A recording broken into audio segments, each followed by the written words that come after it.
with Harbour Air. Good morning. May I have your attention, please? Would all Harbour Air passengers with a green boarding pass for the Vancouver Panorama Classic Tour, please proceed to Gate 2 with your boarding pass ready. Thank you.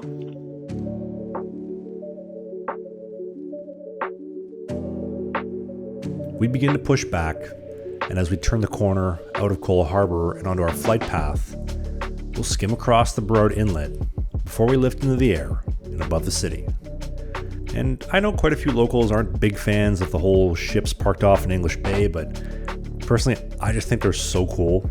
These giant, man-made moving objects, just like the seaplane that I'm in, sitting there, parked on the water. And as the Vancouver skyline begins to come into view, for me, the Hotel Vancouver is always the first thing that grabs my attention. It is the city's third railway hotel, opened in 1939, and as well as the Harbour Centre, which is our only remaining observation tower in town.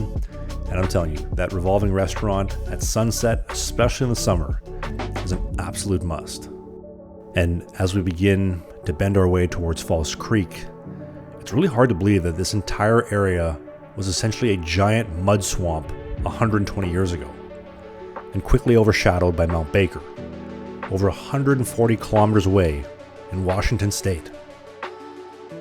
At the end of the day, whether it is the Port of Vancouver or BC Place, which is the giant stadium at the bottom you see here, which was actually the first building ever constructed following the conversion from the Canadian Pacific Freight Yards into Yaletown the way that it is today, from Waterfront Station, which is a little buried behind the shade along the waterfront and also has a restaurant serving phenomenal brisket tacos called Rogue, or the Marine Building, which was the tallest building in the entire British Empire upon opening in 1930, and has a seriously killer sticky toffee pudding with crushed pretzels and vanilla ice cream served a la mode.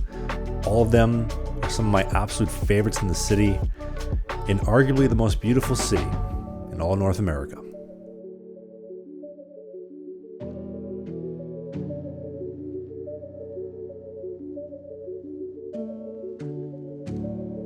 As we leave it all behind and pass by the Lionsgate Bridge, which, if you were in a vehicle, was the gateway bridge towards the Lions Peaks, which is exactly where we are headed to next.